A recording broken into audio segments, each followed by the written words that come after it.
दोस्तों स्वागत है आज की एक नई वीडियो के साथ में। भाइयों आज अपने सामने खड़े हैं दो कंपनी के ट्रैक्टर हैं। एक है भाइयों आयशर का जाना माना ट्रैक्टर आयशर का 485 एचडी, और भाइयों दूसरी तरफ है पावर ट्रैक का यूरो प्लस नेक्स्ट मॉडल है। तो भाइयों ये आता है अपना 45 एचपी में हैवी ड्यूटी 485, और ये है पावर ट्रैक का 52 एचपी कैटेगरी वाला euro 50 plus power track euro next. तो भाई दोनों ट्रैक्टरों में कौन सा बेस्ट है, किस ट्रैक्टर में क्या क्या कमी है, उस बारे में आज हम बात करेंगे। तो भाइयों आप अपने ट्रैक्टर को तो जानते ही हो, 485 एचडी भाइयों ज़बरदस्त ट्रैक्टर है, खतरनाक परफॉर्मेंस वाला ट्रैक्टर है। लेकिन भाइयों इसमें भी कमी है, इस कमी के बारे में बात करेंगे। और ये ट्रैक्टर भाइयों लगभग अभी 200 घंटे चला हुआ है, तो इसमें क्या कमी लगी उसके बारे में बात भी करेंगे। तो सबसे पहले हम बात करते हैं भाइयों दोनों ट्रैक्टरों के लुक के बारे में। तो भाइयों लुक देखो, लुक में देखो आयशर वैसे तो बढ़िया लगता है, लेकिन आयशर में कमी कहाँ रह जाती है, वो रहती है इसके अगले हिस्से में, जिसका फ्रंट चूल्हा बोलते हैं जिसको। पहले तो आप पावर ट्रैक का देखो भाई, जो कितना ज़बरदस्त दे रखा है देखो, ठीक है। देखो कितना ज़बरदस्त जो उसका फ्रंट माउंटिंग है, ये देखो कितना दे रखा है इसमें। देखो इस वजह से ना जो ट्रैक्टर की हाइट है वो भी काफ़ी आगे से ऊंची हो जाती है, और ट्रैक्टर का जो लुक है वो भी काफ़ी शानदार जो हो जाता है। अब अगर हम आयशर के फ्रंट हिस्से की बात करें तो भाई इसमें जो है ना काफ़ी बड़ी कमी दे रखी है कंपनी ने। ये देखो मतलब लोहे की पत्तियों को जो है ना सिर्फ जॉइंट करके ऐसे बना दिया, और जो भाइयों क्रैक होता रहता है। तो इस मामले में पावर ट्रैक जो मुझे बेस्ट लगा फ्रंट माउंटिंग के मुकाबले में। देखो आप वीडियो में खुद देख सकते हैं उस ट्रैक्टर का अगला हिस्सा कितना मजबूत और बढ़िया दे रखा है, लेकिन आयशर में जो कितना वो बेकार दे रखा है। उसमें पूरा कास्टिंग का आता है, इसमें पूरा जो लोहे का बना रखा है वेल्डिंग द्वारा। तो यहाँ पे आयशर जो है बाजी को भाइयों हार जाता है। अब भाइयों बोनेट की बात करें तो भाइयों इसमें देखो ग्राफिक्स वगैरह ज़्यादा दे रखे हैं, क्योंकि नए मॉडल का ट्रैक्टर है। ये बिल्कुल अभी का लेटेस्ट ट्रैक्टर है, और भाई ये पुराना है। देखो लुक तो सेम सा लगता है, लुक में से कोई खास वो नहीं है। और इसमें ये सिंगल पीस बोनेट आता है आगे से पीछे को खुलने वाला, और ये आता है पीछे से वो खुलता है आगे से पीछे को, ये खुलता है पीछे से आगे को। अब भाई इंजन की बात करें तो ये 45 एचपी का है, और भाई वो है कंपनी क्लेम करती है 52 एचपी कैटेगरी, लेकिन आरसी में वही है 49 करके कुछ आएगा ट्रैक्टर वो। तो भाई इंजन के परफॉर्मेंस में जो है ना भाई ये ट्रैक्टर उससे काफ़ी ज़्यादा ज़बरदस्त है, काफ़ी ज़्यादा जोर लगाता है। ये 45 एचपी है, प्रॉपर 45 एचपी है वो। अगर उसकी कैटेगरी की बात करें तो 52 है, लेकिन आरसी में 49 के आसपास आएगा, तो 50 लगा लो। वो भाइयों एचपी में बड़ा होने के बावजूद भी जो है ना इस ट्रैक्टर के परफॉर्मेंस को टक्कर नहीं दे पाता, जो हकीकत बात है, ठीक है। गेयर बॉक्स की बात करें तो भैया उसमें आता है लो हाई मीडियम वाला गेयर बॉक्स आएगा। इसमें फ़िलहाल अभी तक लो हाई मीडियम का ऑप्शन नहीं दिया है कंपनी ने।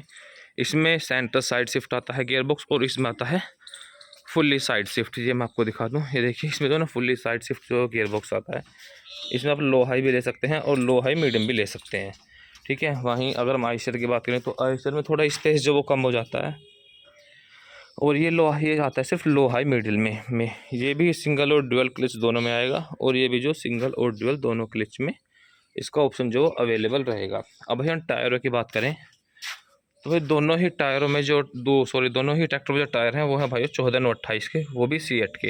ये हैं सीएट का आयुष्मान मॉडल, और ये है सीएट का वरदान मॉडल।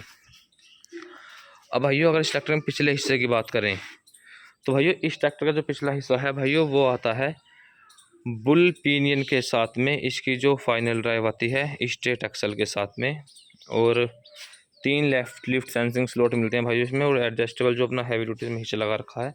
और वहीं अगर हम इस ट्रैक्टर की बात करें तो ये इसका जो रियर एक्सल है वो भाइयों वो भी स्ट्रेट आता है, और इसमें आता है helical bull gear. Helical gear का मतलब होता है जो इसकी गरारी रहती हैं वो टेढ़ी रहती हैं, ठीक है, तो वो होता है हेलिकल गियर। तो बाकी ये टॉप मॉडल है, तो इसमें जो फीचर्स हैं वो आपको कुछ ज़्यादा मिल जाते हैं। तो देखो टॉप मॉडल की वजह से जो फीचर्स वो कम ज़्यादा हो जाते रहे हैं। अगर अब आयशर का अब टॉप मॉडल में जाओगे तो उसमें बहुत सारे फीचर्स हो जाएंगे। अब मैं जो ना इस पावर ट्रैक की सबसे बड़ी कमी बताऊं तो जैसे कि भाई ट्रैक्टर मिट्टी पे चल रहे हैं, तो इसकी गियर स्पीड जो ना इतनी बेकार दे रखी है, मैं आपको सही बताऊं। ये जैसे कि इसमें ABC वाला सिस्टम है। अगर आपकी ट्रॉली स्टार्टिंग में भर चुकी है और आपको ट्रॉली निकालनी है, तो अगर हम निकाल लेंगे इसको फर्स्ट वो जो कैसे समझाऊँ मैं आपको, जो निकालेंगे इसको हम फर्स्ट ए में, मान लिया उधर तो गियर डाल दिया हमने, पहला गियर डाल दिया और इधर डाल दिया ए, तो वो तो चाल बहुत कम हो जाएगी, उसमें ट्रैक्टर जोर नहीं लगाएगा, ठीक है। अगर हम बी में डाल देंगे, बी में भी इस ट्रैक्टर की जो चाल है वो कम है फर्स्ट बी में। वहीं अगर हम फर्स्ट सी में डाल देंगे तो भाई वो चाल ज़्यादा हो जाती है, और ट्रैक्टर जो वो बिल्कुल भी जोर नहीं लगाता। तो इस ट्रैक्टर में ये मुझे सबसे बड़ी कमी लगी कि इसका जो है ना मतलब ताकत लगाने का अभी तक ये समझ नहीं आया कि ये ट्रैक्टर जो ताकत है वो कौन से गियर में लगाएगा। अगर फर्स्ट बी में हम डालते हैं तो चाल कम हो जाती है, मतलब ट्रैक्टर सही से जोर नहीं लगा पाता, ठीक है। वहीं अगर फर्स्ट सी में डालते हैं तो भाई वो चाल थोड़ी तेज़ हो जाती है और ट्रैक्टर जो आरपीएम इतनी जल्दी ड्रॉप कर देता है कि बिल्कुल भी जो है ताकत नहीं लगाता। तो इस ट्रैक्टर का जो गियर मैकेनिज्म है वो मुझे समझ नहीं आया। और मुझे ये लगता है कि ट्रॉली के लिए जो है ना, लो हाई मीडियम से जो है ना, कोई सा बढ़िया गियर बॉक्स नहीं है। जो ये ABC या लो हाई मीडियम आता है ना, ये सिर्फ खेती के लिए परफेक्ट रहता है। अगर आपको ट्रॉली वगैरह का काम करना है ना, तो भाइयों आपको जो है ना, लो और हाई मीडियम वाला गियर बॉक्स लेना चाहिए। इसका मेंटेनेंस भी कम रहेगा और इसमें जो है ना, अच्छी ट्रैक्टर ताकत लगा देता है। अब ये ट्रैक्टर जो है ना, लगभग 200 घंटे चल चुका है ट्रॉली पे, लेकिन अभी तक इस ट्रैक्टर का जो है ना, हमको गियर का सिस्टम समझ में नहीं आया है। आप कोई से भी गियर में चला लो, इससे जो है ना बढ़िया ताकत लगाता ही नहीं है। वहीं अगर हमें बैक भी करना है तो बैक करने में जो है ना सेम दिक्कत आती है। अगर मान लिया आपने सी के बैक का जो है वो सी डाल दिया तो भाई उसमें भी तुरंत बंद हो जाएगा सी। और अगर बैक का बी डाल दिया तो उसमें ताकत नहीं लगाता है, क्योंकि चाल काफ़ी मंदी हो जाती है। अब जब चाल कम हो जाएगी तो ट्रैक्टर ताकत इतनी बढ़िया कहाँ से लगाएगा, मतलब जब स्पीड ही नहीं रहेगी तो पहिए तो स्लिप कर जाएंगे, इंजन नहीं दबेगा, लेकिन जो ट्रॉली को बैक वो अच्छे से नहीं कर पाएगा। तो इसका जो गियर सिस्टम है वो काफ़ी हमें बेकार लगा पावर ट्रैक का। तो इसमें सबसे बड़ी मुझे कमी ये लगी है पावर ट्रैक में। और अभी जो ना आरपीएम भी काफ़ी ड्रॉप करता है, मतलब दम तोड़ता है। और भाई ये तो जो अपना शेर है, ये दम वगैरह तो ऐसा कुछ खास तोड़ता नहीं है, लेकिन देखो उसमें भी कमी लगी और इसमें भी कमी। इसमें कमी सिर्फ कंपनी ने ये दे रखी है, जो इसका फ्रंट हिस्सा है ना, तो ये इस वजह से जो ट्रैक्टर है ये मार खा रहा है काफ़ी। और इसकी मार्केट भी जो है ना, जो ट्रैक्टर कम होती है वो भाई इसी वजह से होती है। अब आप दोनों ट्रैक्टर का लुक देखो सामने से खड़े होके, जो पावर ट्रैक का लुक है वो भाई कितना ज़बरदस्त लुक आ रहा है, ठीक है। सिर्फ जो फ्रंट माउंटिंग है वो कितनी ज़बरदस्त दे रखी है, लेकिन इस ट्रैक्टर जो फ्रंट माउंटिंग है वो भाइयों बस नाम की दे रखी है। तो इस वजह से ये इस ट्रैक्टर में हमें कमी लगती है। बाकी ये अपना पुराना मॉडल है, इसमें भी सेम है। और बाकी देखो ये है पावर ट्रैक का यूरो 60, इसमें भी देखो कितनी बढ़िया फ्रंट माउंटिंग दे रखी है कंपनी ने, यानी कितना ज़बरदस्त वो फ्रंट हिस्सा है। और बाकी फिर मैं आपको देखो आयशर भी दिखाऊँ अपना, जो 557 है। तो ये इसमें भी चलो कंपनी ने सुधार तो करा है, फ्रंट माउंटिंग दी है, लेकिन इतनी ज़बरदस्त मतलब थोड़ी चौड़ाई की देनी थी, लेकिन फ्रंट माउंटिंग तो खैर इसकी भी हैवी है।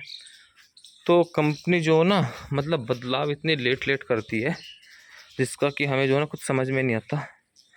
तो इस ट्रैक्टर में देखो मुझे सबसे बढ़िया चीज़ लगी पावर ट्रैक में, वो लगी मुझे इसका फ्रंट हिस्सा। देखो भाई एक बहुत ही ज़बरदस्त और फिट एंड फिनिशिंग के साथ में दे रखा है इसका फ्रंट हिस्सा, जो काफ़ी ज़बरदस्त है।